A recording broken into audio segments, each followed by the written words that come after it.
Assalamualaikum warahmatullahi wabarakatuh.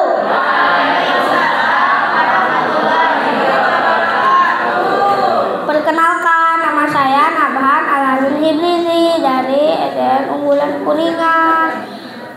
Di hari yang indah ini saya akan menceritakan tentang Tom si ibu jari. Pada suatu ketika hiduplah penebang kayu miskin dan istrinya. Mereka memiliki anak laki-laki yang sangat mungil, yang tumbuh hanya sebesar ibu jari.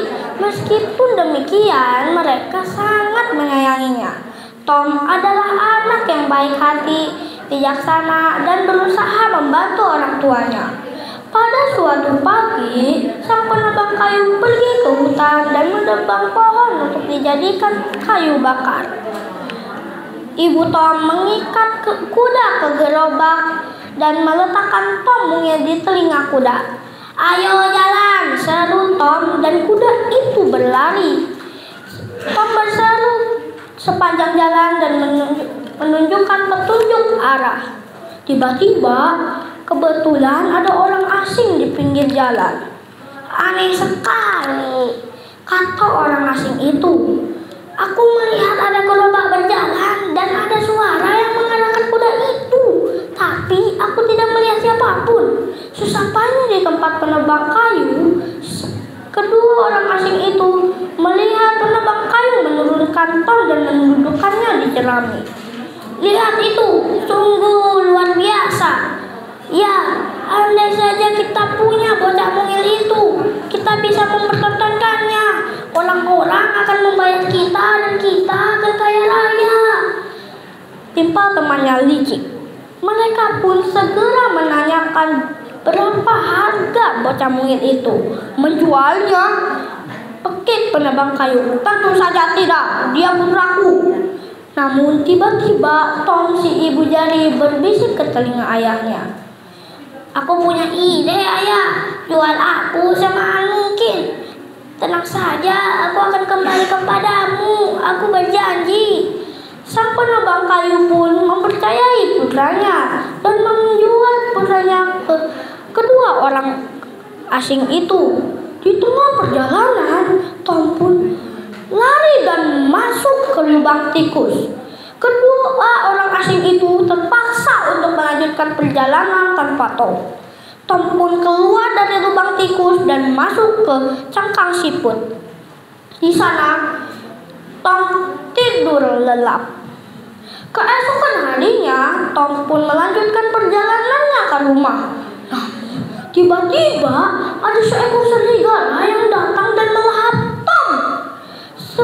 Sang Tom pun mencari ide dan ia pun berteriak kencang sekali. "Hai temanku, aku tahu di mana kau bisa menemukan makanan yang lezat." "Benarkah?" tanya serigala heran.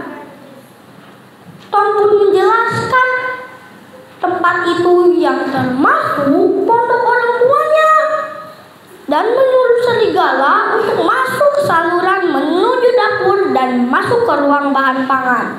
Di sana serigala makan semua makanan yang ada di ruang bahan pangan itu hingga perutnya membuncit. Tom memang merencanakan hal itu dan serigala itu sudah tidak bisa lagi merangkak ke saluran yang sama. Tom pun berteriak, "Ayah, ibu, ini aku, Tom. Keluarkan aku dari perut serigala ini." "Hei, tutup mulutmu!" bentak serigala sambil melompat-lompat panik dan menyenggol deretan toples hingga jatuh berdenting-denting. Kedua orang tuanya pun pergi ke ruang bahan pangan dan saat mereka melihat serigala yang kekenyangan, sang penebang kayu mengambil kapak dan ia pun memukul kepala serigala itu hingga serigala itu terjatuh dan mati. Sang penebang kayu mendengar suara putranya ada di dalam perut serigala. Ia pun langsung membelah perut serigala dan serigala dan si ibu jari pun bisa keluar dengan keadaan selamat dan sehat. Orang tuanya langsung memeluk dan menciumi putra mungilnya. Tom pun bahagia dan ia tidak mau jauh-jauh lagi dari orang tuanya. Ia pun memutuskan tempat ternyaman adalah di rumah bersama orang tua tercinta. Selesai. Pesan moral dari cerita ini untuk para ayah dan bunda, anak adalah harta yang paling berharga. Jadi sayangilah dan jagalah anak-anak, karena anak adalah amanat dari Sang Maha Pencipta. Wassalamualaikum warahmatullahi wabarakatuh. Baiklah, biasa sekali, kasih tepuk tangan yang meriah untuk adik Nabhan. Luar biasa. Kak Zaki, aku terharu loh. Pesan moralnya bagus banget ya. Pesan moralnya dapat, ekspresinya juga luar biasa. Assalamualaikum warahmatullahi wabarakatuh.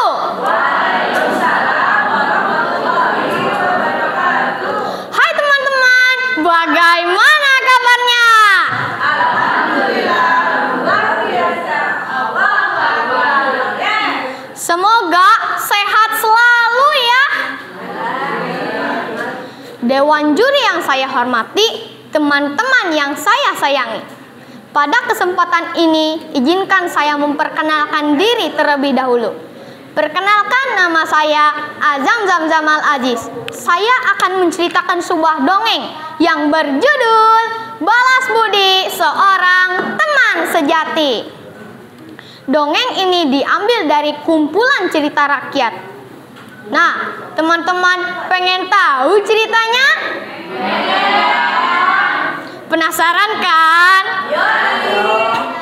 Baiklah, saya akan menceritakannya. Pada suatu hari, di tepian derasnya aliran sungai, terlihat dua anak yang sedang memancing. Mereka berteman sejak kecil. Yang satu namanya Asep dan yang satunya lagi bernama Tagor. Walau mereka berbeda daerah, mereka tetap berteman dengan baik. Saat itu mereka sedang memancing dan tak sengaja Tagor jatuh terpeleset ke derasnya aliran sungai. Tagor meminta tolong sekencang-kencangnya kepada Asep. Tolong aku Asep, tolong aku. Aku tidak bisa keluar dari derasnya air sungai, kata Tagor. Aduh, gimana ini? Aku akan mati terseret arus sungai, kata Tagor sambil menangis. Dari tepi sungai, Asep terkejut melihat hal tersebut. Asep menghampiri Tagor sambil membawa sebuah ranting. Sambil berteriak, Asep berkata, "Tenang Tagor, tenang. Aku akan menolongmu. Pegang ujung rantingnya, akan aku tarik," kata Asep. Teman-teman, apa yang terjadi? Setelah bersusah payah, Asep akhirnya bisa menyelamatkan sahabatnya. Terima kasih. Nuhun ya, nuhun. Amun tak aya kamu, mungkin aku sudah mati, kata Tagor sambil menangis haru. Para pendengar semua diceritakan keesokan harinya. Mereka bermain lagi. Saking asiknya bermain, Asep tak sengaja menyenggol sarang tawon. Melihat hal tersebut, Tagor mencari cara agar Asep tidak disengat oleh sekawanan tawon. Oh tidak, itu kan Asep yang menyelamatkan aku kemarin. Kalau tidak ada Asep, mungkin aku sudah mati kali, kata Tagor. Sambil berpikir mondar-mandir, Tagor pun untuk menyelamatkan Asep. Oh ya, aku ada ide. Aku akan mencari daun pisang yang kering. Nanti akan aku bakar sarang tawonnya. Dan akhirnya Tagor pun membakar sarang tawon itu. Asep pun mengucapkan terima kasih kepada Tagor. Terima kasih, nuhunnya Tagor, amun ente aya kamu, mungkin aku sudah mati, kata Asep sambil memeluk Tagor. Teman-teman yang saya cintai, singkat cerita, kedua anak itu hidup bersahabat dan bersenang-senang tanpa melihat dari mana asal mereka. Sambil bernyanyi, mereka pun pulang ke rumahnya masing-masing. Ada nyanyiannya loh, pengen tahu gak nyanyiannya? Dengarkan ya. La la la la la, li li li li li.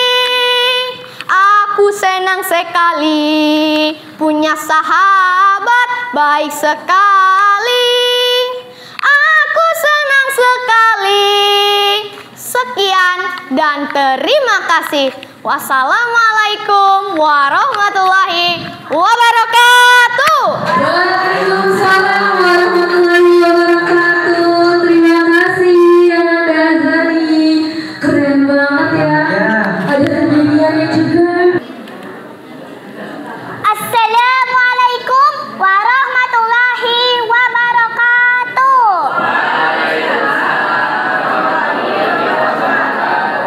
Perkenalkan, nama saya Aisyah Putri, perwakilan dari Kecamatan Lebakwangi. Saya akan menyampaikan kisah Maling Kundang. Dahulu kala di sebuah desa nelayan, lebih tepatnya di Air Manis, Sumatera Barat, hiduplah seorang anak laki-laki yang bernama Malin bersama dengan ibunya yang bernama Mande Rubayah. Sang ayah telah lama pergi dan meninggalkan mereka berdua, hidup hanya berdua saja. Malin tumbuh menjadi anak yang cerdas dan pemberani. Meskipun sedikit nakal, Malin sering mengejar ayam dan memukul mereka dengan sapu. Lalu suatu hari ketika sedang mengejar ayam, Malin terjatuh. Tangannya terbentur batu dan hal ini membuat tangannya terluka dan meninggalkan bekas luka. Selain itu juga oleh sang ibu, Malin sering dikundang-kundang atau dibawa kemana saja. Oleh karena itu, Malin mendapatkan panggilan baru, yaitu Malin Kundang. Malin Kundang beranjak dewasa. Malin Kundang dan sang ibu Mande Rubayah hidup serba kekurangan. Setelah mulai beranjak dewasa, Malin Kundang berpikir untuk mencari keberuntungan dengan pergi ke negeri seberang, dengan harapan nantinya bisa kembali ke kampung halaman dengan menjadi saudagar kaya raya. Tekad Malin Kundang semakin kuat karena tertarik dengan ajakan nahkoda kapal. Dagang yang dulunya miskin, namun kini sudah menjadi kaya raya. Tekad Malin Kundang semakin kuat. Malin Kundang pun menceritakan niatnya kepada sang ibu. Namun pada awalnya sang ibu tidak mengizinkannya untuk pergi. Keputusan Mande Rubayah tersebut bukan tanpa alasan. Hal tersebut karena dirinya takut Malin Kundang akan menjadi seperti ayahnya yang telah pergi dan tidak pernah kembali lagi ke kampung halamannya dan meninggalkan Mande Rubayah. Namun karena kegigihan Malin Kundang yang terus meminta kepada ibunya, Mande Rubayah kemudian mengizinkan Malin Kundang. Mande Rubayah juga berpesan kepada Malin Kundang anaknya, "Anakku, jika engkau berhasil dan menjadi orang yang hidup berkecukupan, jangan lupa dengan ibumu dan kampung halamanmu ini, nak." Pesan Mande Rubayah sang ibu kepada anaknya Malin Kundang.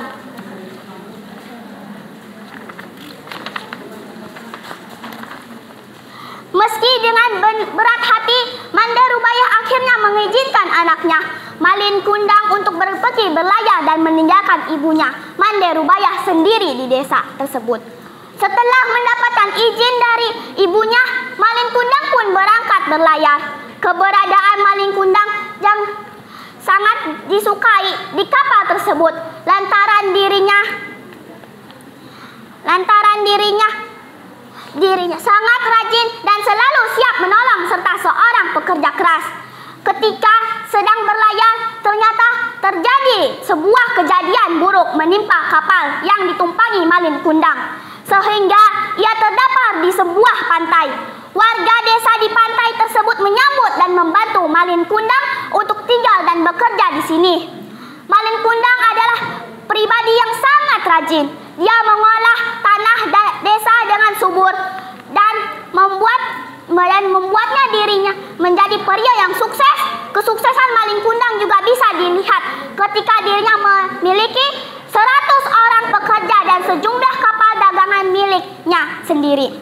Setelah berhasil menjadi orang sukses, Malin Kundang kemudian menikahi seorang putri cantik yang merupakan anak dari seorang saudagar kaya raya. Sementara itu, sang ibu Mande Rubayah tidak pernah mendapatkan kabar dari anaknya selepas kepergiannya. Selama bertahun-tahun, Mande Rubayah selalu memandangi lautan sambil berdoa agar mendapatkan kabar tentang anaknya. Selain itu juga, setiap kali ada kapal besar tiba di desa tersebut, Mande Rubayah selalu bertanya kepada nahkoda kapal tersebut tentang anaknya. Namun dirinya tidak pernah mendapatkan kabar tentang Malin Kundang. Seiring berjalannya waktu, suatu ketika Malin Kundang bersama sang istri dan beberapa orang anak buah kapal berlayar menggunakan kapal besar mereka.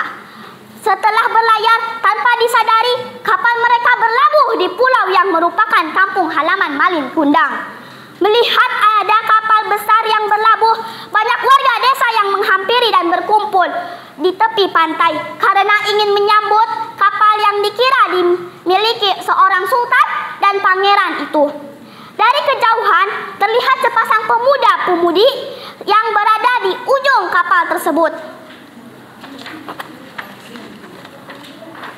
Setibanya kapal tersebut berlabuh di pulau yang merupakan kampung halaman Malin, Mande Rubayah yang menyadari pemuda tersebut adalah Malin Kundang segera berlari ke kapal tersebut. Setelah berhasil melihat putranya dari dekat, Mande Rubayah semakin yakin bahwa pemuda itu tersebut adalah Malin Kundang. Ketika melihat bekas luka di lengan pemuda itu, dan seketika itu juga dia memeluknya. Setelah berhasil melihat putra, Mande Rubayah kemudian berkata, "Malin Kundang anakku, mengapa kau pergi lama tanpa mengirimkan kabar?" Kata Mande Rubayah sambil memeluk Malin Kundang. Namun ternyata Malin Kundang malah segera melepaskan pelukan tersebut dan mendorong ibunya hingga terjatuh.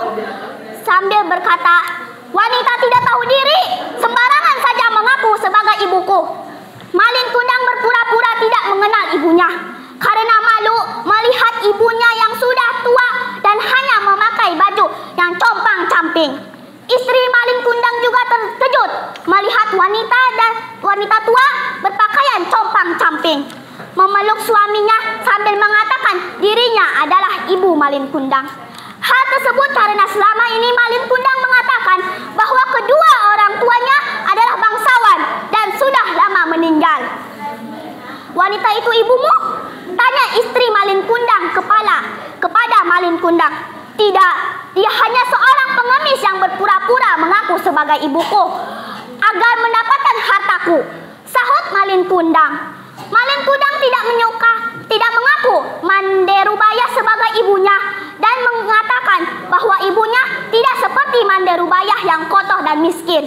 Setelah kejadian itu, Malin Kundang memerintahkan istri dan anak buahnya untuk bergegas segera kembali ke kapal dan bersiap untuk berlayar. Akibat didorong oleh Malin Kundang, sang ibu Mande Rubayah yang sudah tua terkapar di pasir pantai sambil menangis dan sakit hati hingga pingsan.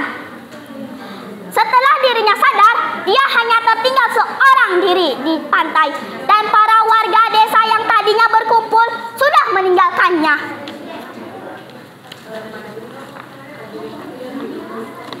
Mande Rubayah juga melihat dari kejauhan kapal Malin Kundang bersama istri dan anak buahnya sudah pergi berlayar jauh dari pantai. Sambil menangis, Mande Rubayah berlutut dan berdoa mengangkat tangannya untuk berdoa kepada Tuhan. Mande Rubayah berdoa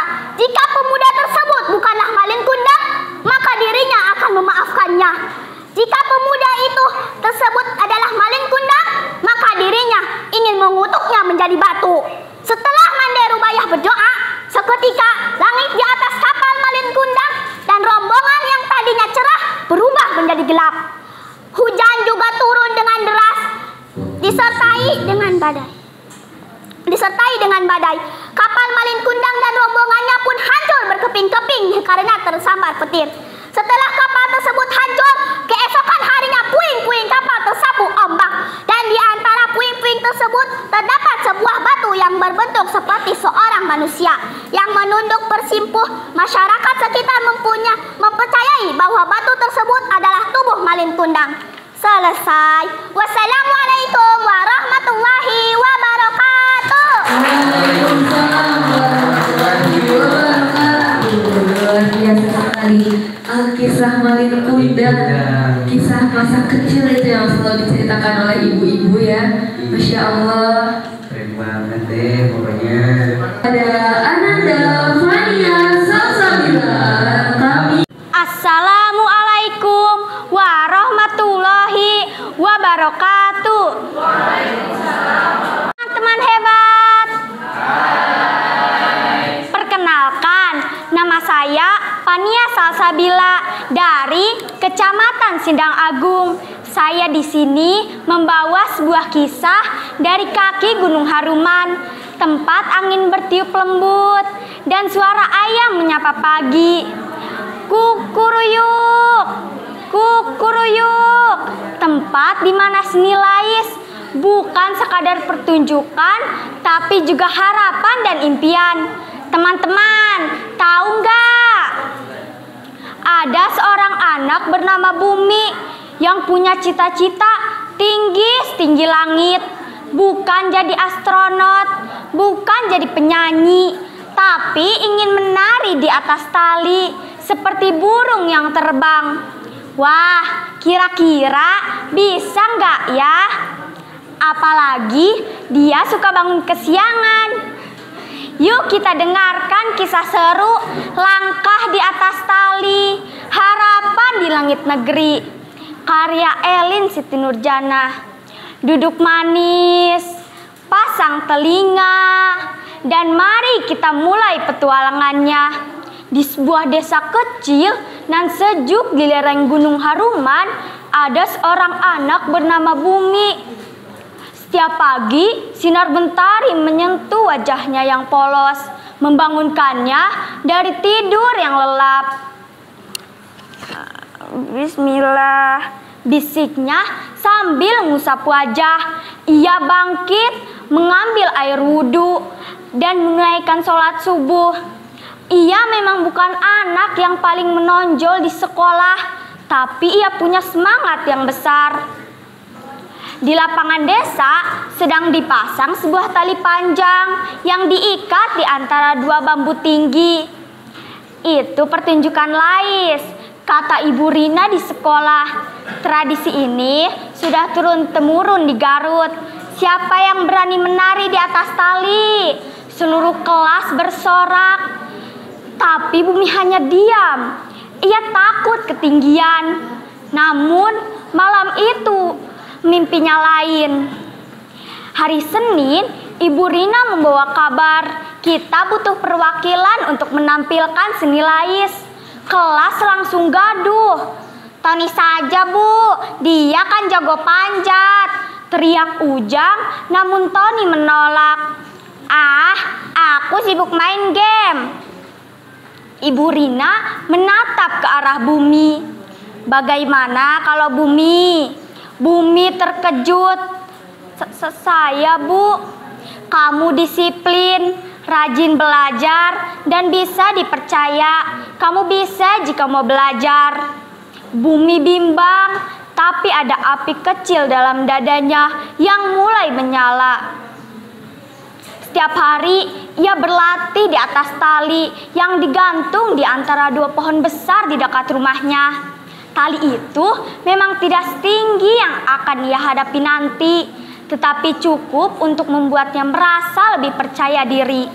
Abah selalu mengingatkan, hormat kakoloteh, penting Bumi, lamun urang ngawuwuh, hate urang jadi lembut.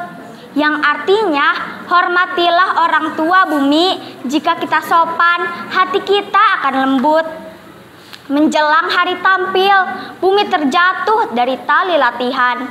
Ia tak luka, tapi kepercayaan dirinya hancur. Saya gak bisa, Bah, ucapnya sedih. Abah mengelus kepalanya.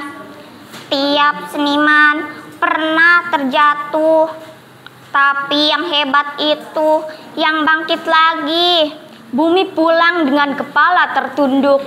Ia menatap tali yang dulu tampak megah, kini tampak menakutkan. Hari festival pun tiba. Lapangan desa ramai, musik calung menggema, warga berkumpul. Bumi berdiri di ujung bambu, tangannya gemetar. Bismillah, ucapnya pelan. Dengan tenang, Bumi melangkah dengan percaya diri menuju tali yang terentang tinggi di udara. Angin kencang berhembus, namun ia tetap tenang. Ia tahu bahwa ia tidak sendirian. 1, 2, dan mulai menari di atas tali sambil melantunkan puisi. Bangun pagi, menyapa mentari, doa dan ilmu jadi pelita hati. Melangkah tinggi, tak takut jatuh, demi mimpi dan negeri yang utuh. Langkah demi langkah, ia berjalan di atas tali. Penonton menahan napas, lalu ia melompat kecil, berputar, dan menari yang diiringi musik lais, mengiringi gerakannya. Tali pun seolah menari bersamanya. Beberapa hari setelah festival, Bumi dipanggil kepala sekolah. Bumi, ada tawaran beasiswa dari sekolah seni di Bandung. Akhirnya Bumi menerima tawaran itu dengan harapan akan menjadi seniman lais yang membawa lais ke seluruh dunia. Sekian dari saya. Wassalamualaikum warahmatullahi wabarakatuh.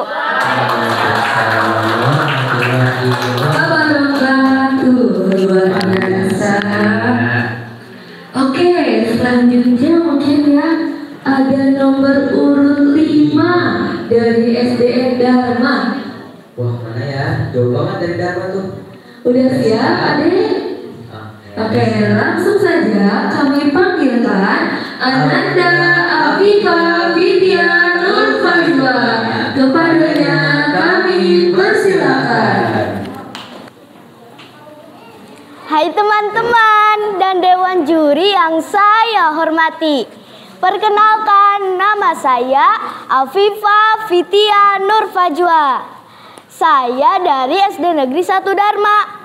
Pada hari ini saya akan membawakan cerita yang sangat menarik.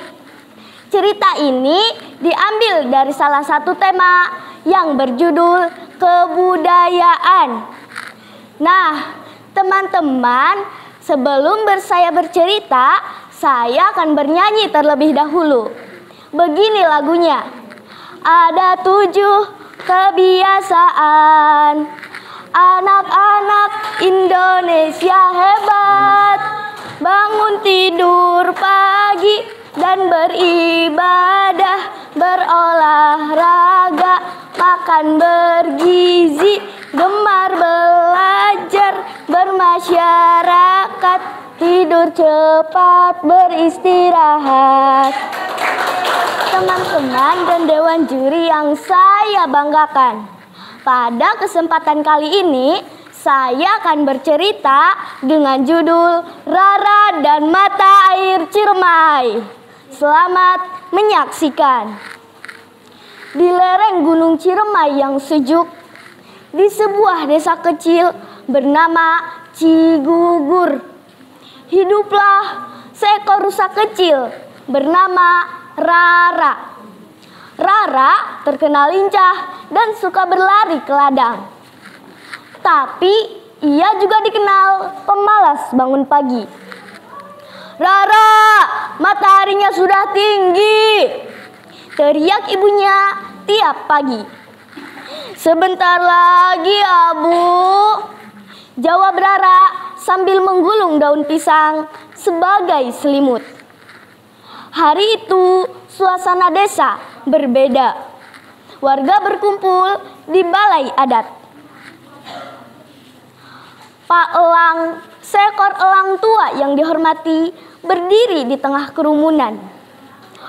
"Anak-anak," katanya dengan suara berat, "mata air Cibulan mengering."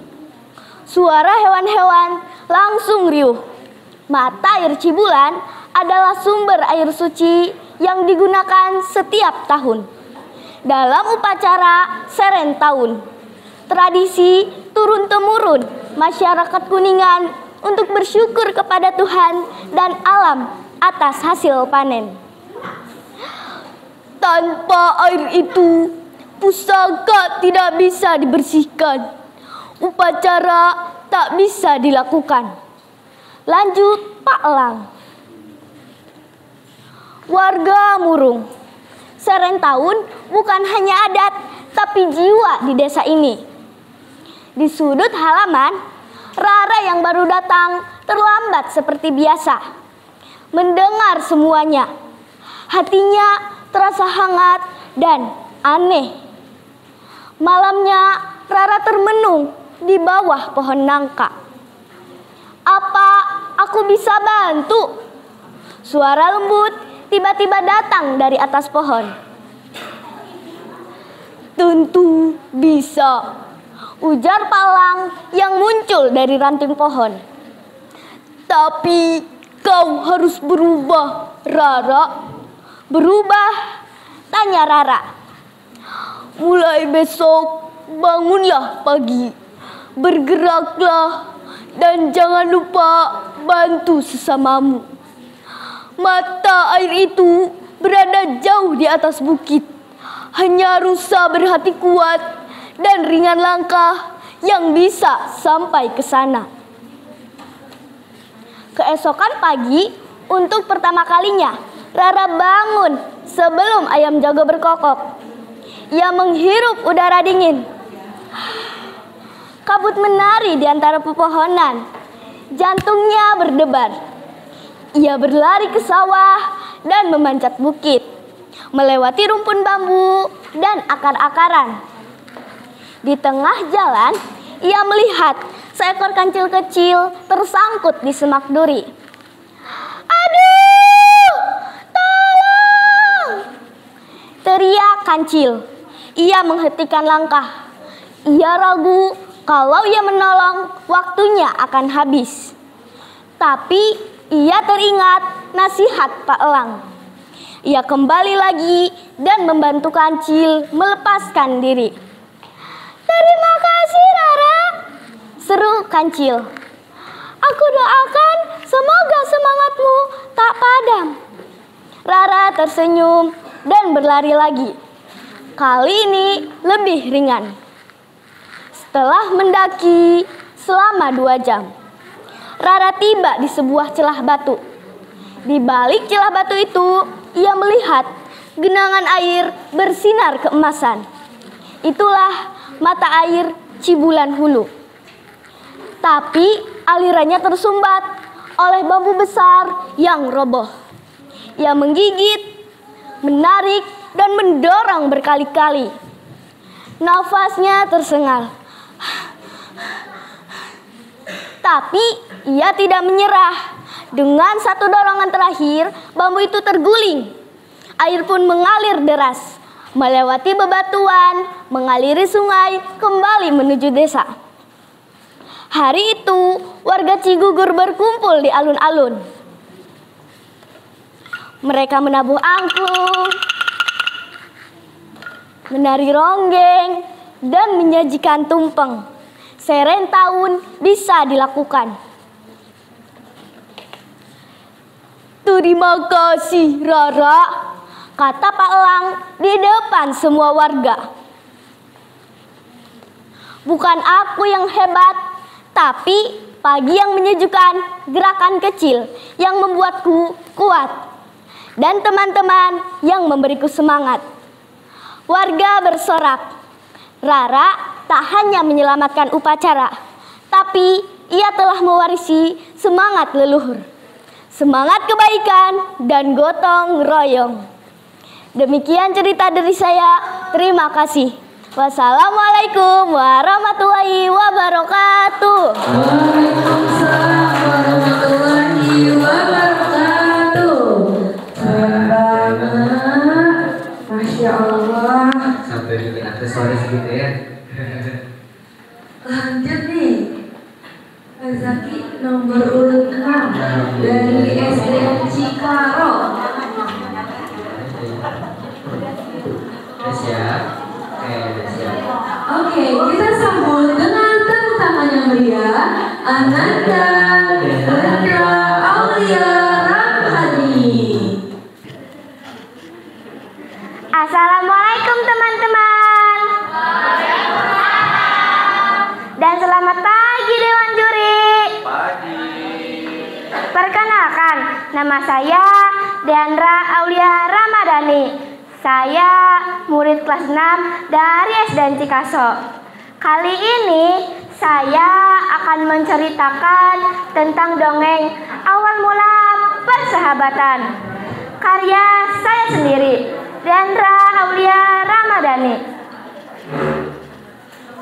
Alkisah, ada seorang anak yang bernama Kirana dan juga Aulia. Mereka sudah lama bersahabat. Meskipun mereka sudah lama bersahabat, tetapi mereka juga suka bertengkar. Pada suatu hari, Kirana dan Aulia pergi ke taman.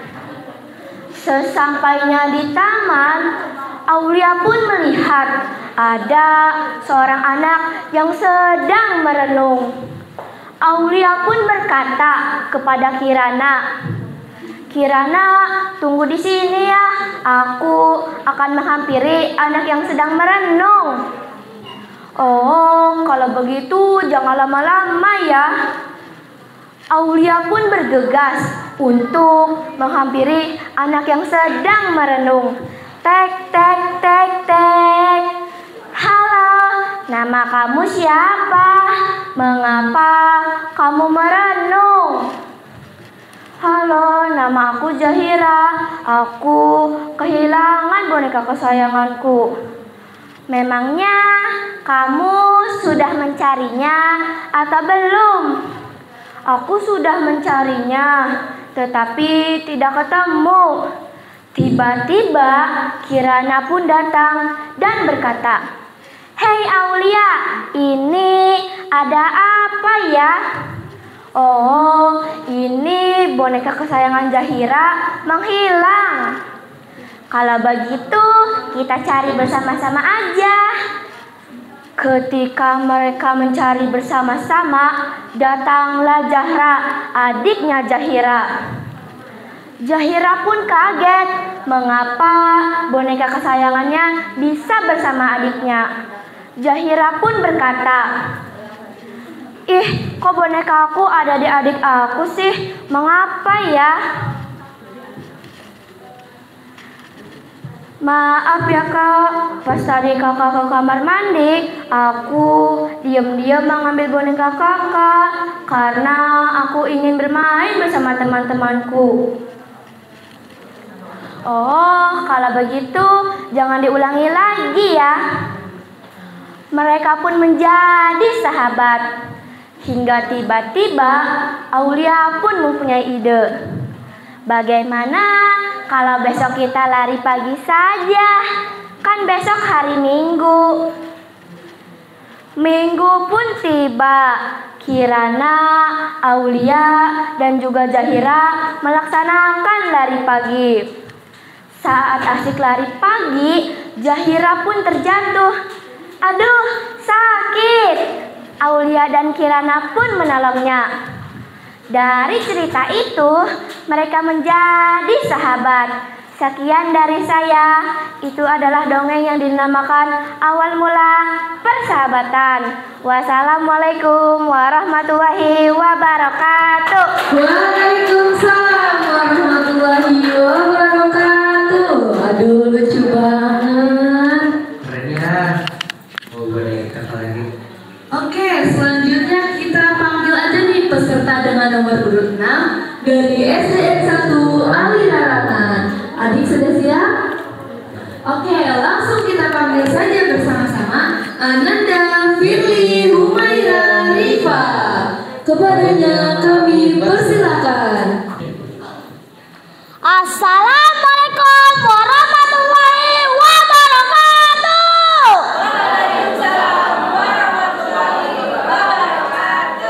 Dewan juri yang saya hormati, Bapak Ibu guru serta teman-teman yang berbahagia. Hai teman-teman, apa kabar? Baik. Hai teman-teman, apa kabar?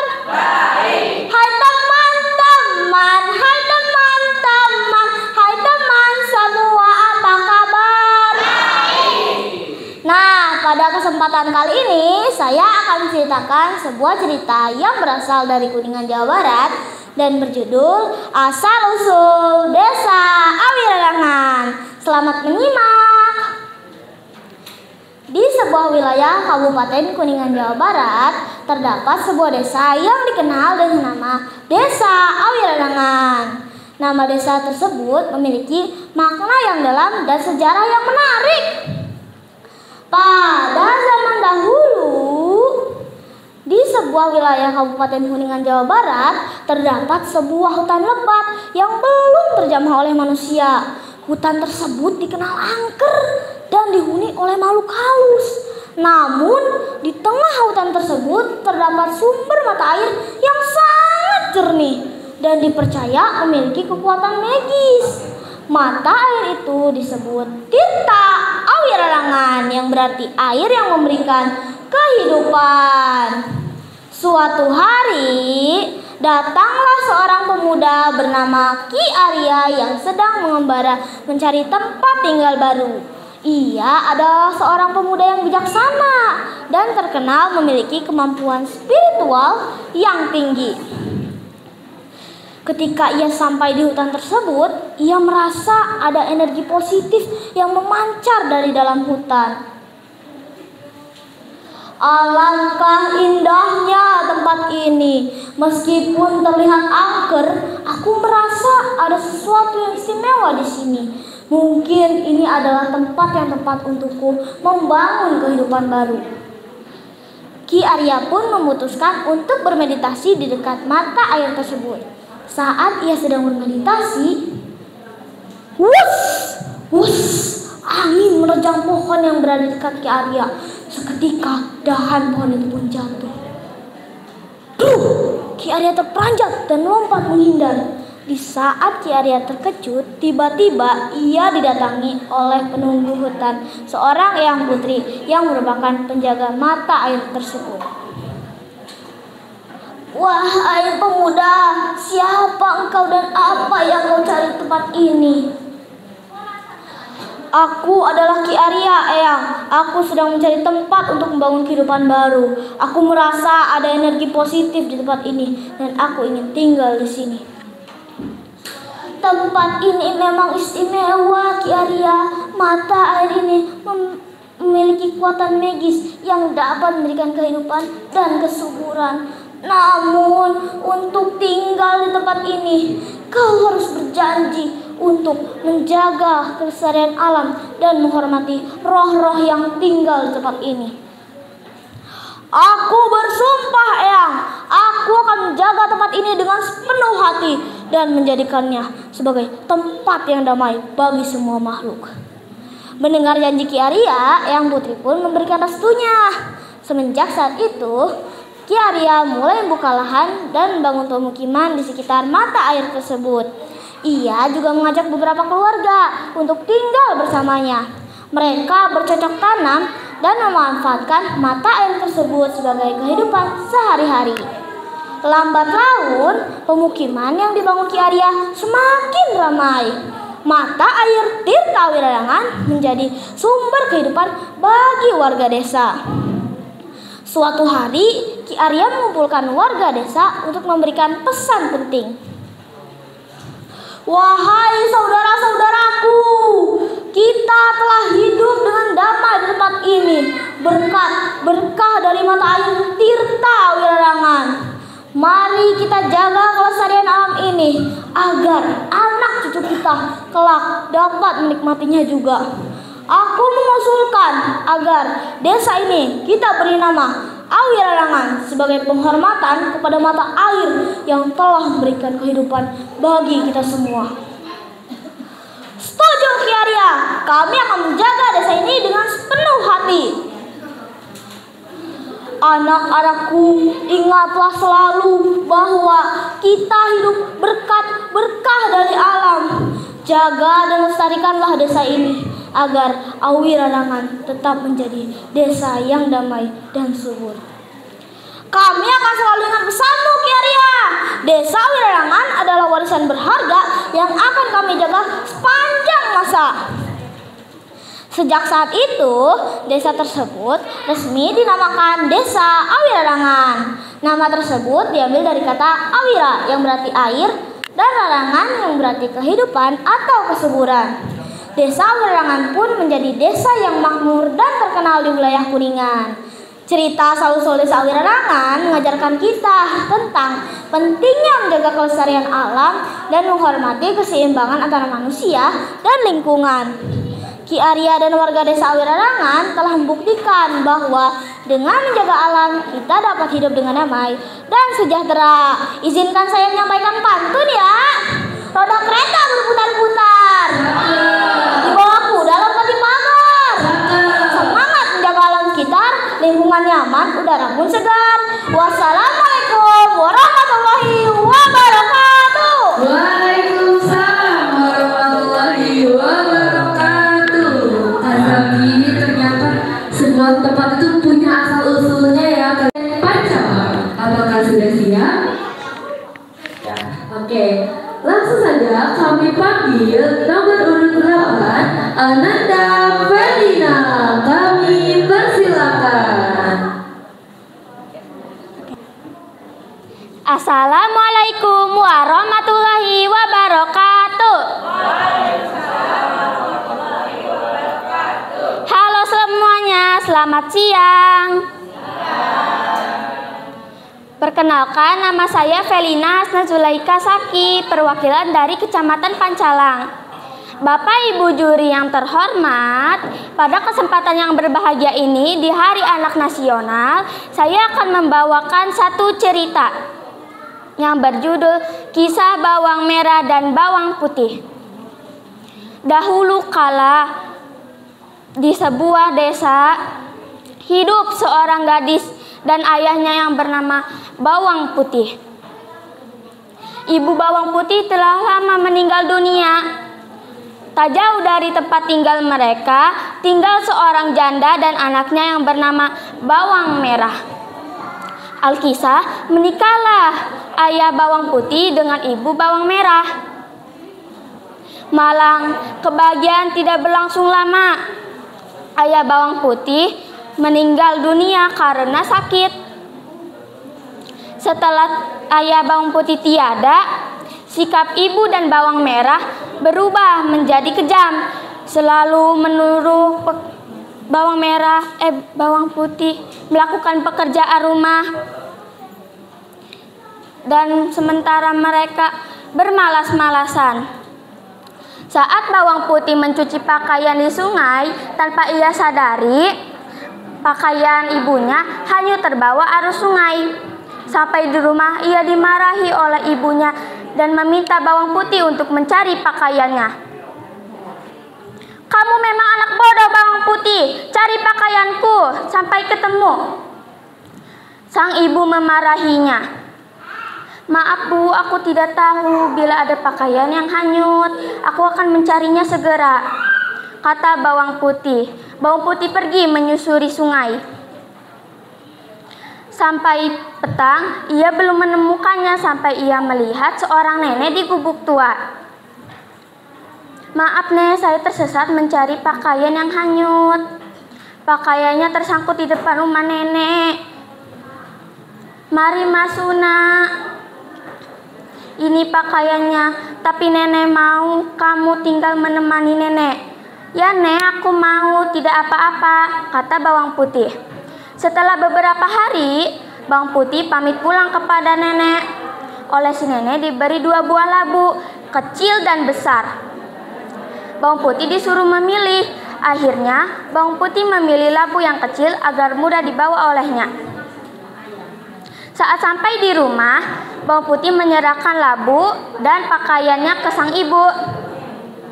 Saat labu dibelah, di dalamnya terdapat emas dan permata. Ibu dan Bawang Merah memiliki ide untuk datang ke rumah nenek tua itu. Saat Ibu dan Bawang Merah bertemu dengan nenek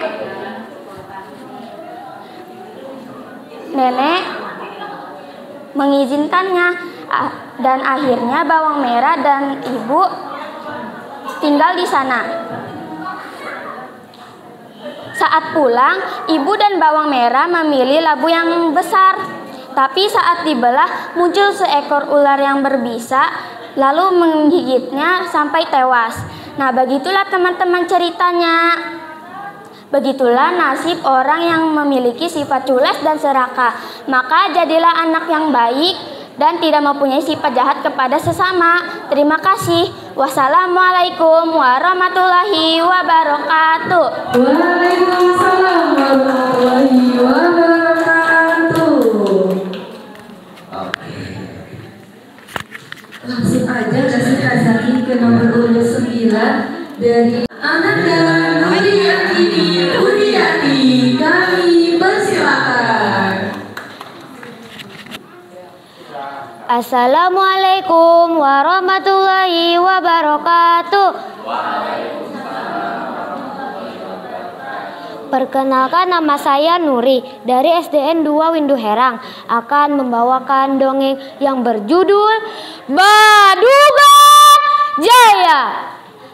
Pada zaman dahulu kala di Desa Timbang, Kecamatan Cilimus, Kabupaten Kuningan, tersebutlah sebuah kerajaan yang nama rajanya Prabu Timbang Luhur. Sang raja mempunyai putri yang cantik jelita yang bernama Putri Rundasih. Alkisah, ada seorang jejaka yang bernama Badugang Jaya ingin melamar sang putri. Namun ketika Badugang Jaya ingin melamar, sang putri menolak dengan halus. Kakang Badugang, bukannya aku tidak mau menerima lamaranmu, namun aku belum siap untuk berumah tangga denganmu.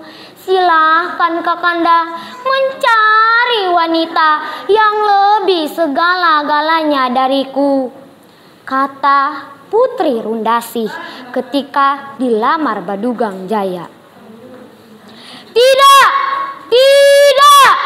Tidak ada wanita lain. Hanya kamu, Putri. Ya, Putri Rundasih. Badugang Jaya terus memaksa agar lamarannya diterima oleh sang putri. Karena Badugang Jaya terus memaksa, sang putri menjadi pasrah. Kakanda Badugang Jaya, aku mau menerima lamaranmu, tapi ada satu syarat yang harus kau kerjakan. Engkau harus membuat sungai dari Dawan Dalam tembus ke Keraton Timbang Luhur. Pekerjaan itu harus selesai dalam jangka waktu 1 malam sebelum terbit fajar. Dalam jangka waktu itu, Kakanda harus dapat menyelesaikannya. Kalau tidak, lamaranmu tidak akan kuterima.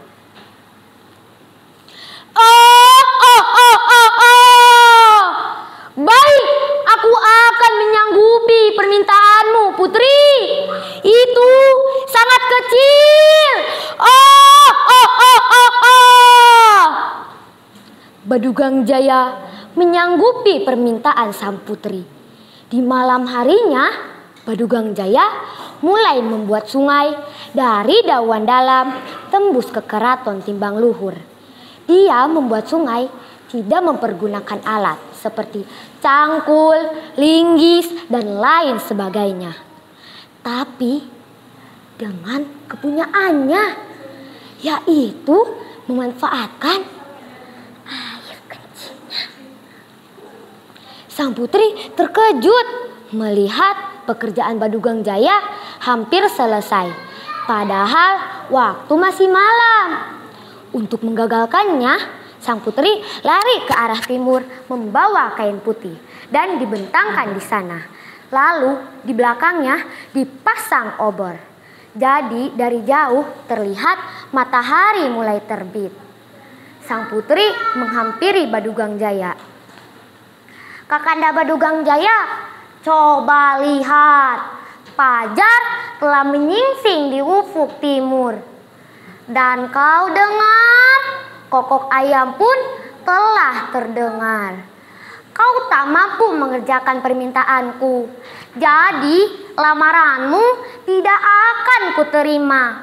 Perkawinan kita tidak akan terlaksanakan, Kakang.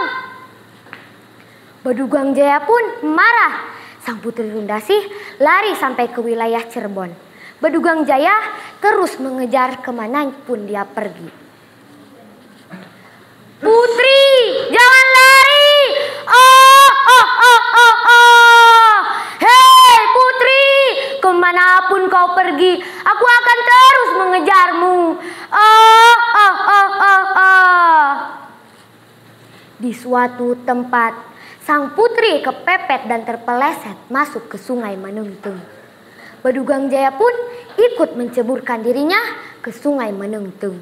Kini Badugang Jaya menjadi gentayangan sebagai buaya putih di sungai Menungtung. Dan Putri Rundasih pun terkenal sebagai Putri Menungtung. Di saat Putri Rundasih mengapung di atas sungai, sang putri sempat berkata,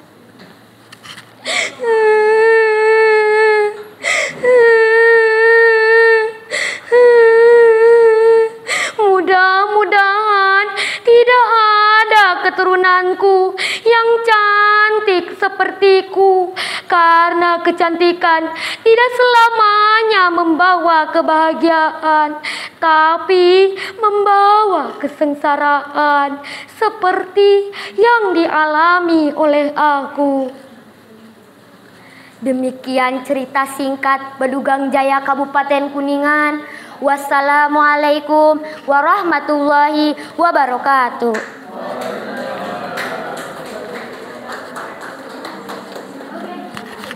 Oke, aduh. Kasih tepuk tangan yang meriah dulu dong atas peserta yang tadi tampil luar biasa banget. Oke, langsung aja Desi kasih ke nomor urut Yang ke-10 dari asal sekolahnya itu dari SDIT Al-Muntazah. Perkenalkan, nama saya Fazila, asal dari SDIT Al-Multazam. Akan membawakan sebuah cerita legenda ikan dewa Cibulan. Assalamualaikum warahmatullahi wabarakatuh. Sampurasun. Kali ini saya akan menceritakan legenda ikan dewa Cibulan.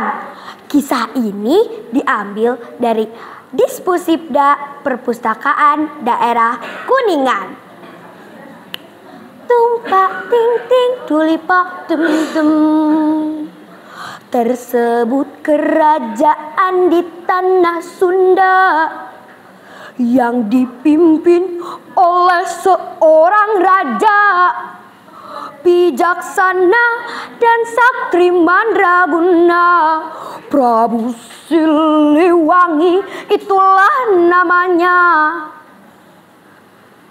Suatu ketika Prabu Siliwangi sedang termenung di singgasananya karena memikirkan para prajuritnya yang tak kunjung tiba walaupun perang telah usai. Ia pun mencari seorang utusan untuk mencari para prajurit dan menyuruh mereka untuk segera kembali ke istana. Sang utusan pun pergi meninggalkan istana. Sang utusan sampai di sebuah hutan. Di hutan itu ia melihat ada para prajurit sedang berpesta pora.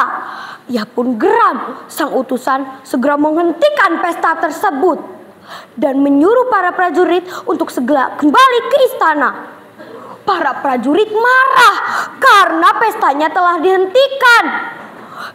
Para prajurit mereka mengusir para utusan kembali ke istana. Utusan pun kembali ke istana sendirian. Sesampainya di istana, sang utusan menceritakan semuanya kepada sang Prabu. Sang Prabu sedih karena mengetahui para prajuritnya telah membantah perintahnya. Keesokan harinya, Prabu Siliwangi berangkat seorang diri ke hutan yang dimaksud. Hiya!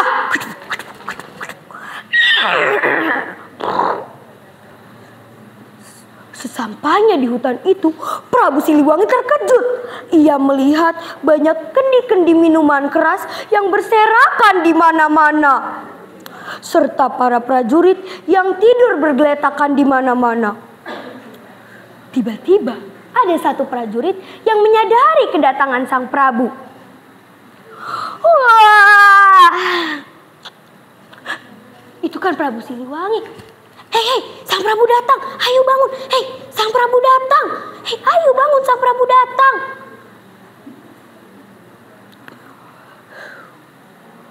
Jadi ini yang kalian lakukan. Aku cemas menunggu kalian. Maafkan kami, Prabu. Maafkan kami. Kami janji tidak akan mengulanginya lagi. Maafkan kami, Prabu. Kami hanya mengadakan sedikit pesta untuk merayakan kemenangan kami. Mengapa kalian membantah perintah saya? Sekali lagi, maafkan kami, Prabu. Maafkan kami. Kami janji tidak akan mengulanginya lagi. Kalian itu seharusnya malu. Kalian adalah prajurit-prajurit terpilih. Harusnya kalian itu menjaga istana, bukannya berpesta semau kalian. Tapi karena kalian senang tinggal di hutan ini, maka tinggallah kalian di hutan ini selamanya. Dengan penuh amarah, Prabu Siliwangi pun pergi meninggalkan hutan tersebut. Iya. Tak lama setelah sang Prabu pergi, awan hitam besar datang memayungi para prajurit, disertai petir yang menggelegar, menyambar tanah hingga menjadi lubang yang sangat besar dan dalam. Boom! Tiba-tiba hujan deras turun sangat kencang dan tak berhenti-berhenti. Para prajurit pun masuk tergiring ke lubang tersebut. Tiba-tiba terdengar suara teriakan tolong dari para prajurit. Ternyata kulit mereka mengeluarkan sisik, mulut mereka memoncong, dan perlahan tubuh mereka berubah menjadi seekor ikan. Tolong, sakit. Apa yang terjadi pada kulitku? Kulitku mengeluarkan sisik. Mulutku, mataku. Aduh Gusti, anu Maha Suci, sing abdi rumaos, pangabdi dumugi kakesre, reka sepuh parantos ngusir, tak kabur sarengtit, tega nunduk sapu. Suasana kembali tenang. Awan hitam mulai menghilang. Tak tampak lagi para prajurit. Hanya terlihat kolam yang baru terbentuk dengan ratusan ikan katrabodas. Dan pada saat malam hari, kolam itu memantulkan cahaya yang sangat terang seperti bulan. Akhirnya warga setempat memberi nama kolam itu Kolam Cibulan. Sekian cerita dari saya. Jalan-jalan ke Cibulan. Bawa bekal gandum dari pasar Kepuh. Sekian dari saya, semoga berkesan. Assalamualaikum warahmatullahi wabarakatuh. Waalaikumsalam warahmatullahi wabarakatuh. Keren banget ya. Sekian merinding tadi ya Allah, keren banget ya. Masya Allah. Oke, lanjut aja ya, masih ada 4 peserta lagi nih. Sekarang udah nomor urut 11 dari SDN Garawangi. Apakah sudah siap? Kami persilakan.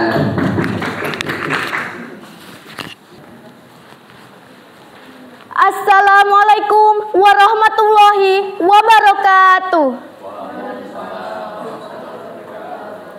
Perkenalkan, nama saya Mutia dari SD Negeri Garawangi, akan mendongeng dengan judul Putri Gandawangi dan Asal-Usul Garawangi.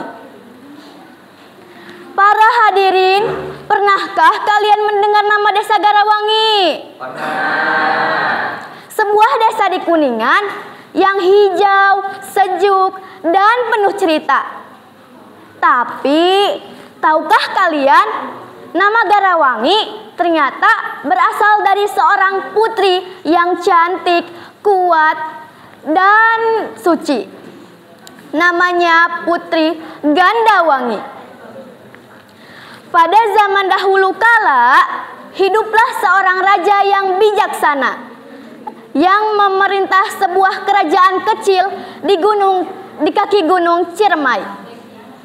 Raja ini mempunyai seorang anak perempuan. Ia disebut-sebut sebagai wanita tercantik di seluruh tanah Pasundan. Namanya Putri Gandawangi. Gandawangi bukan hanya cantik wajahnya. Ia dikenal karena kesucian hatinya, cintanya pada rakyat kecil, bahkan merawat hewan-hewan kecil yang sakit. Karena kecantikannya, banyak pangeran yang datang untuk melamar. Tapi sang putri selalu menolak dengan halus.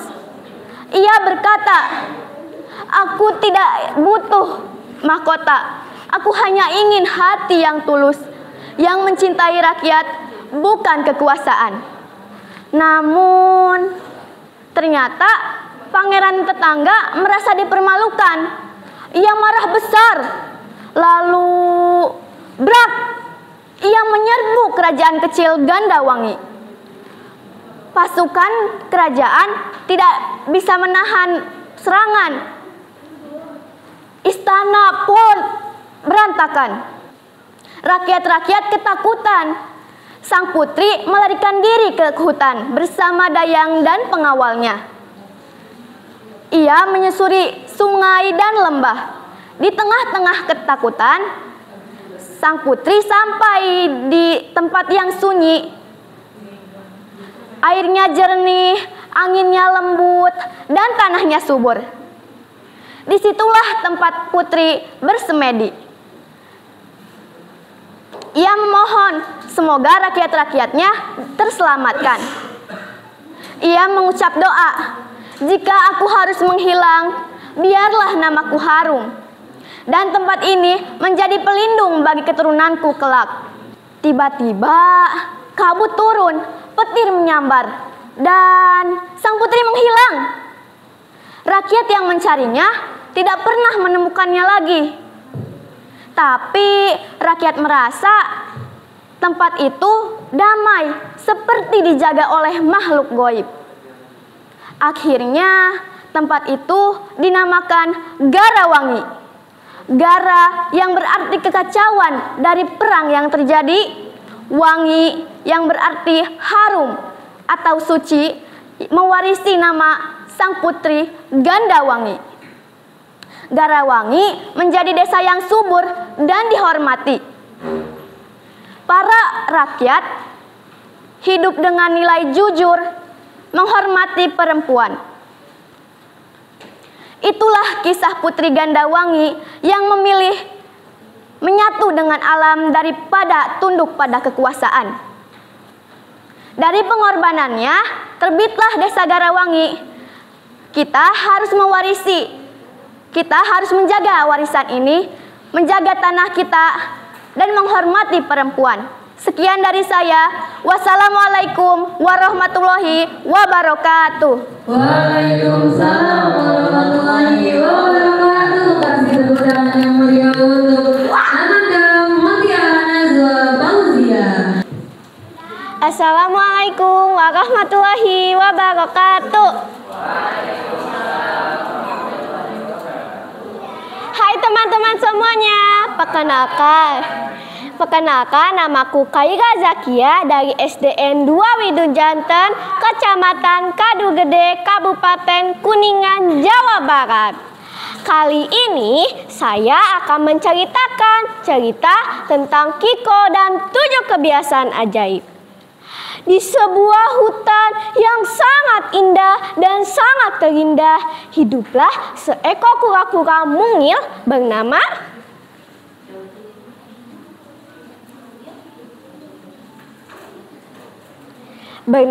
Kiko. Kiko sangat suka bermain, tetapi ia sering lupa melakukan hal-hal penting seperti bangun pagi, beribadah, atau makan makanan sehat. Suatu hari, burung hantu yang bijaksana berkunjung ke rumah Kiko.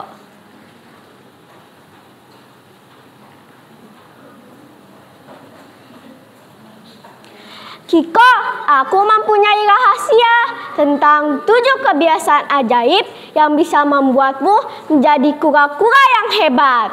Mau tahu? Tanya burung hantu. Mau burung hantu, tolong ajari saya, jawab Kiko dengan penuh semangat dan riang gembira. Setiap hari burung hantu mulai mengajarkan satu persatu dari 7 kebiasaan ajaib itu. Kebiasaan pertama adalah bangun pagi. Kiko, mulai besok kamu rajin bangun pagi ya. Udara pagi itu sangat segar dan sangat baik untuk kesehatan tubuhmu. Kamu juga akan lebih fokus saat mendengarkan pelajaran dari ibu guru. Keesokan harinya, Kiko pun mencoba bangun pagi. Wah, badan saya terasa lebih segar.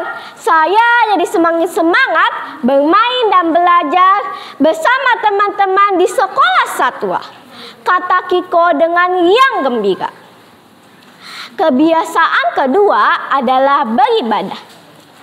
Kiko, jangan lupa setelah bangun pagi, beribadahlah dan berdoalah kepada Tuhan agar harimu penuh kebahagiaan dan kebaikan, kata burung hantu dengan penuh semangat.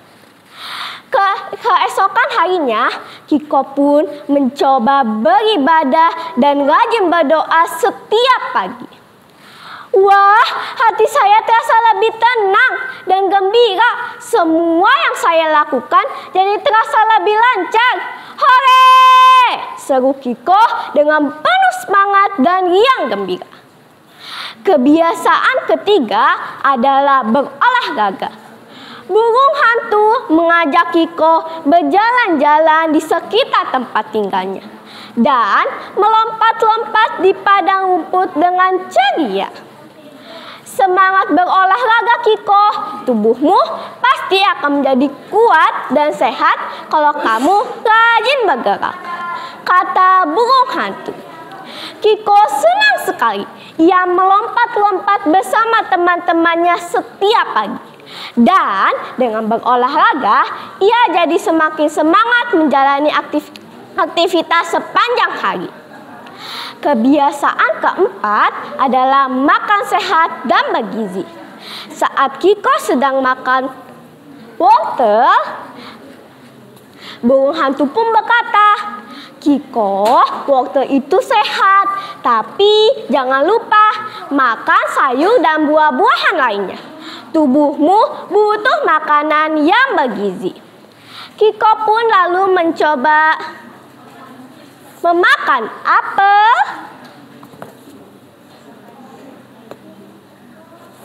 bayam, dan jagung. Ternyata rasanya enak loh. Kebiasaan kelima adalah gemar belajar. Kiko, cobalah belajar hal yang baru, seperti membaca dongeng atau menghitung daun. Cintailah semua pelajaran yang diajarkan guru-gurumu di sekolah satwa. Kiko pun belajar membaca cerita bersama teman-temannya. Ia semakin pintar dalam menghitung daun dan melakukan banyak hal. Kebiasaan keenam adalah bermasyarakat. Kiko, jadilah anak yang baik, saling tolong-menolong dan berbagi akan membuat kita semua bahagia. Kata burung hantu yang bijaksana. Kiko pun tumbuh menjadi pribadi yang ramah. Ia gemar mengucapkan salam kepada teman-temannya dengan senyum yang tulus. Kebiasaan ketujuh adalah istirahat tepat waktu. Kiko, kalau sudah malam segeralah tidur. Tubuhmu butuh istirahat agar supaya esok hari bisa bangun pagi dengan tubuh yang bugar. Kiko pun semakin terbiasa melakukan 7 kebiasaan ajaib itu. Ia tumbuh menjadi kura-kura yang sehat, cerdas, dan disukai oleh teman-temannya. Semua hewan hutan ingin belajar dari dia. Ia jadi teladan bagi mereka. Suatu hari, Kiko tidak lupa berkata kepada burung hantu, "Terima kasih burung hantu telah mengajarkanku kebiasaan yang hebat ini." Sama-sama Kiko, ingatlah kebiasaan yang baik akan membuatmu menjadi pribadi yang semakin baik dan hebat, ujar burung hantu dengan sambil tersenyum. Teman-teman semuanya, demikian dongeng dari saya. Semoga bermanfaat bagi teman-teman semuanya. Untuk selalu ingat akan 7 gerakan anak Indonesia hebat, yaitu bangun pagi, beribadah, berolahraga, makan sehat dan bergizi, gemar belajar, bermasyarakat, dan istirahat tepat waktu. Terima kasih teman-teman semuanya dan Dewan Juri. Sampai jumpa lagi. Wassalamualaikum warahmatullahi wabarakatuh. Waalaikumsalam warahmatullahi wabarakatuh. Kasih tepuk tangan yang meriah. Wah, keren banget ya. Tuh, tadi ada 7 kebiasaan magis. Oke, peserta 13 sudah siap? Siap. Mari kita sambut bersama-sama Ananda Muhammad Abian, kami persilakan.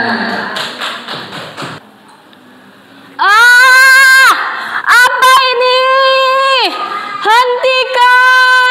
Hentikan Tuan Putri. Mengapa kau tega menipuku? Ingatlah, aku bersumpah bahwa seluruh keturunanmu akan berambut gimbal.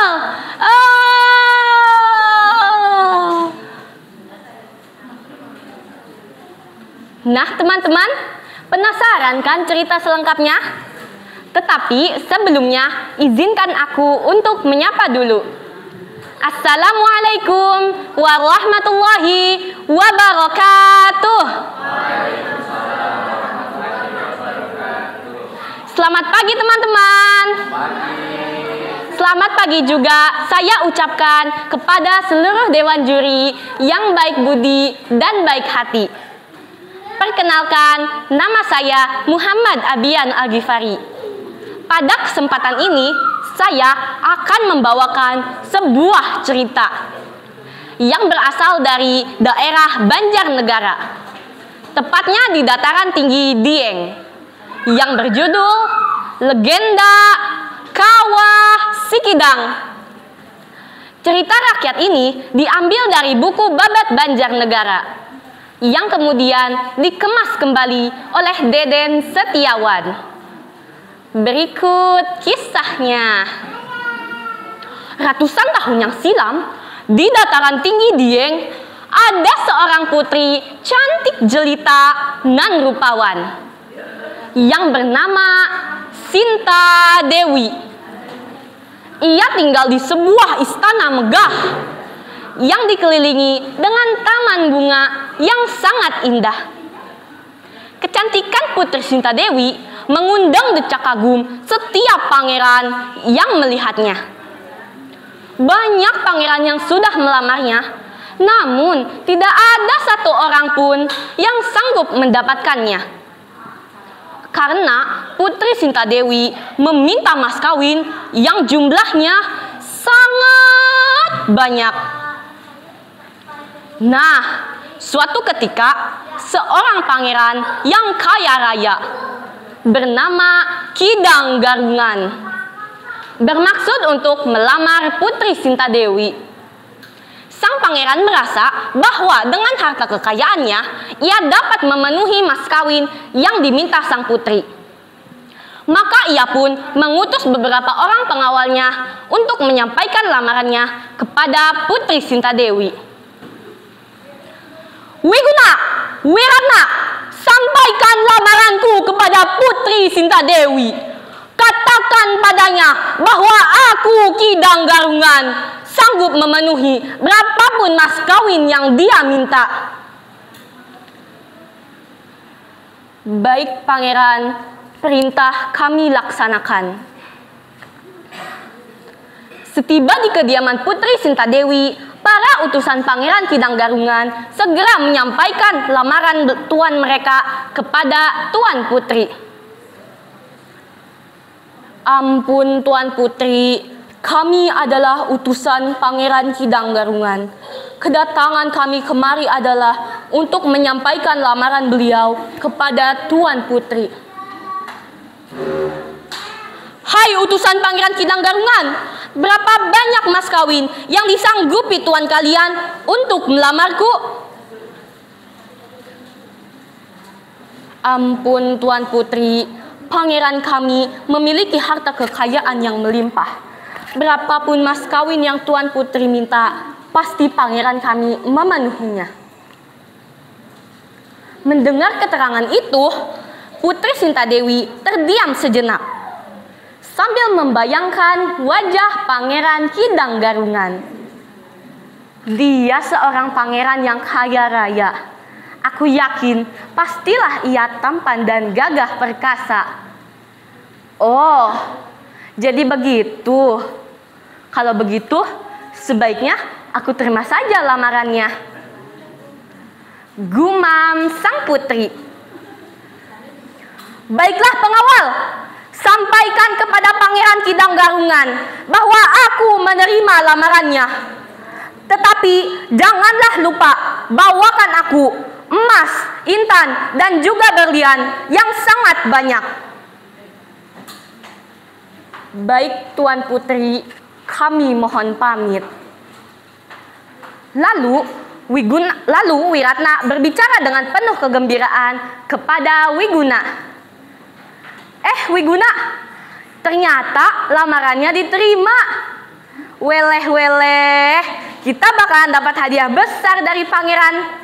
Ayo kita lapor ke pangeran, dia pasti bakalan seneng banget dengar berita gembira tersebut. Ayo. Para utusan Pangeran Kidang Garungan segera kembali ke istana untuk menyampaikan berita gembira tersebut kepada sang pangeran. Alangkah senangnya Pangeran Kidang Garungan mendengar berita gembira tersebut. Maka ia pun memerintahkan para pejabat istana untuk mempersiapkan segala sesuatunya.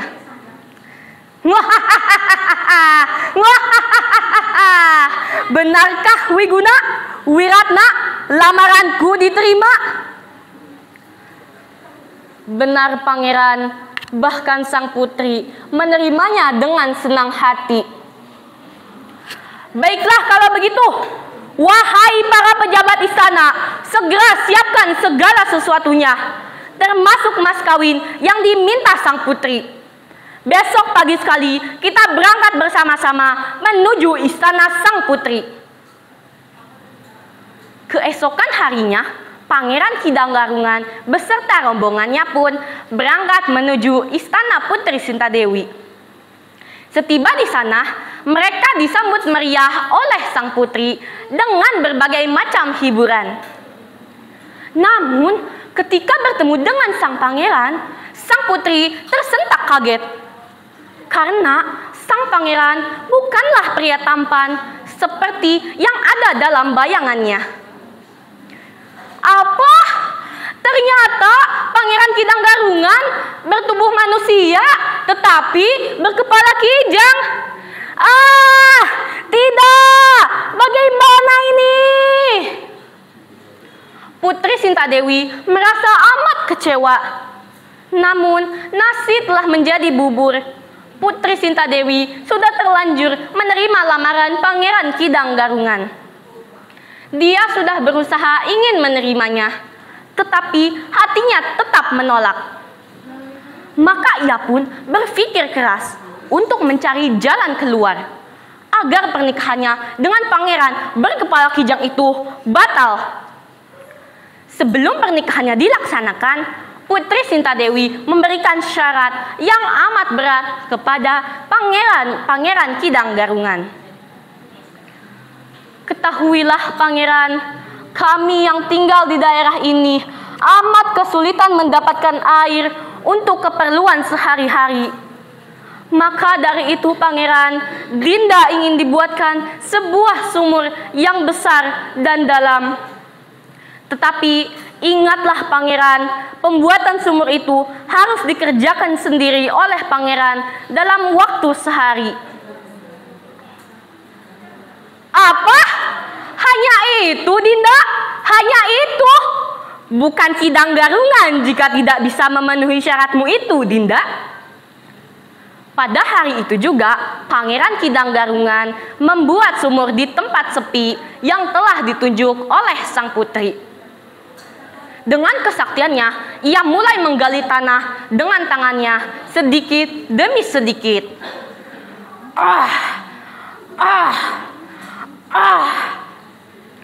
Sesekali ia menggunakan tanduknya untuk menggali tanah yang keras. Pada saat penggalian sumur itu hampir selesai, sang putri pun mulai panik. Apa? Ternyata Pangeran Kidang Garungan sakti. Tidak, aku tidak mau menikah dengannya. Aku tidak akan membiarkannya menyelesaikan sumur itu. Pengawal, ayo cepat bantu aku menimbun sumur itu. Ayo, cepat, cepat! Teriak sang putri sambil menunjuk ke arah sumur. Baik Tuan Putri, perintah kami laksanakan. Jawab para prajurit sambil bergegas melemparkan batu-batu besar ke dalam sumur yang sedang digali Pangeran Kidang Garungan.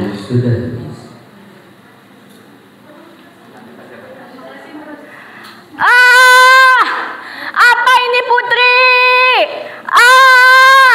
Apa ini? Hentikan!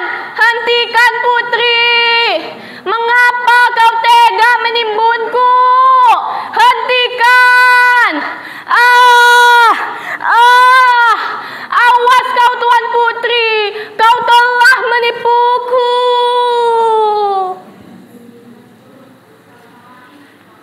Akhirnya Pangeran Kidang Garungan pun tewas tertimbun di dalam sumur itu. Namun ada kejadian aneh teman-teman. Beberapa detik setelah erangan Pangeran Kidang Garungan, sumur itu pun meledak menjadi kawah yang kini dikenal dengan nama Kawah Sikidang. Tiba-tiba terdengar suara yang tak kelihatan wujudnya. Tuan Putri, ingatlah, aku Kidang Garungan bersumpah seluruh keturunanmu akan berambut gimbal.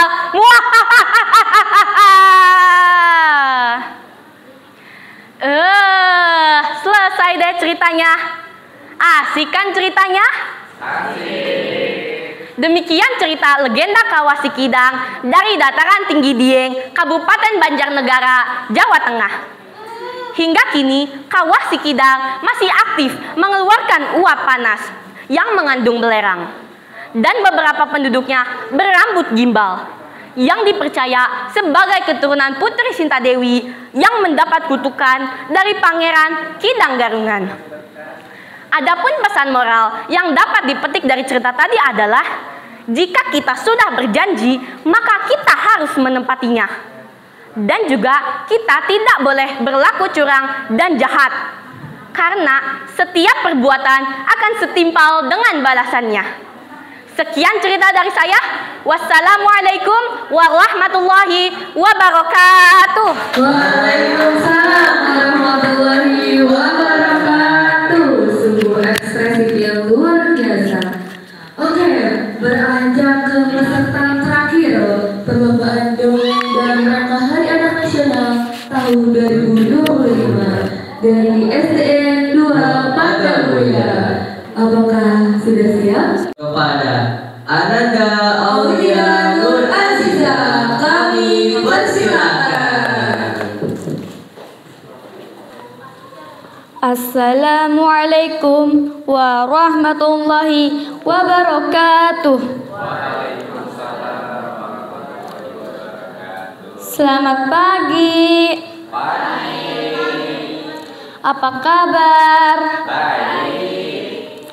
Perkenalkan, nama saya Aulia Nur Aziza, asal sekolah SDN 2 Padamulia, yang akan mendongeng kisah Rama yang tekun belajar dan bertekad yang kuat. Di sebuah desa yang indah, hiduplah seorang anak yang bernama Rama. Rama adalah seorang anak yang sangat rajin dan selalu tekun dalam belajar. Setiap hari, ia dengan antusias menghadiri sekolah dan selalu berusaha memberikan yang terbaik dalam setiap pelajarannya. Suatu hari, Rama mendapatkan kabar bahwa di hutan terdapat buku ajaib yang dikatakan memiliki pengetahuan yang tak terbatas. Rama yang bersemangat memutuskan untuk mencari buku tersebut. Ia berangkat menuju hutan dengan membawa bekal dan semangat yang tinggi. Setelah mencari dengan tekun, Rama akhirnya menemukan buku ajaib itu.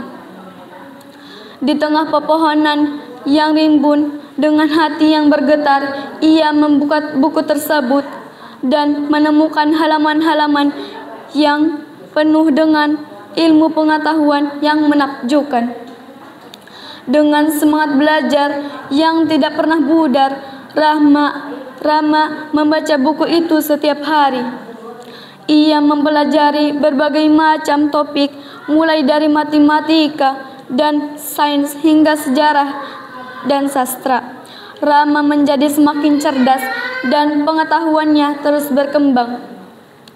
Kemampuan Rama dalam belajar tidak luput dari perhatian orang-orang di desa. Mereka terkagum-kagum dan kecerdasan dan kerajinannya. Rama menjadi inspirasi bagi anak-anak di desa tersebut. Mereka mulai menyadari pentingnya belajar dengan rajin dan tekun. Ketika Rama tumbuh dewasa, ia menggunakan pengetahuannya untuk memberikan manfaat bagi masyarakat.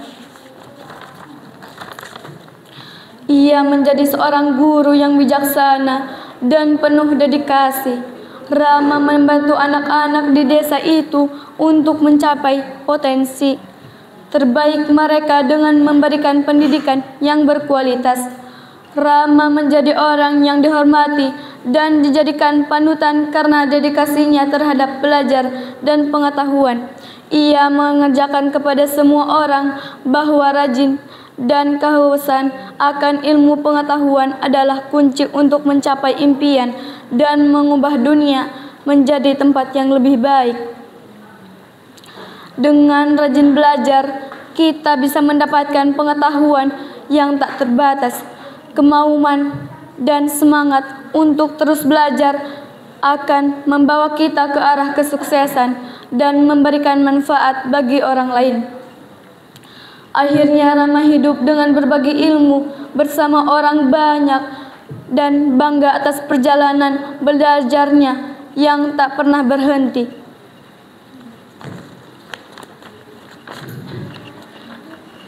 Terima kasih atas perhatiannya. Wassalamualaikum warahmatullahi wabarakatuh. Waalaikumsalam warahmatullahi wabarakatuh. Oke, keren-keren banget ya sama penampilan 14 peserta tadi. Oke, sekali lagi kasih tepuk tangan meriah dong untuk semua peserta yang sudah tampil pada hari ini. Oke Kak Zaki, selanjutnya mungkin akan ada isoma terlebih dahulu. Nanti setelah zuhur, diharapkan seluruh peserta jangan pulang dulu dan tetap berada di aula ini. Dan nanti akan ada pengumuman untuk juara 1, 2, 3. Dan yang mendapatkan juara berhak mendatangi acara kegiatan besok di pendopo.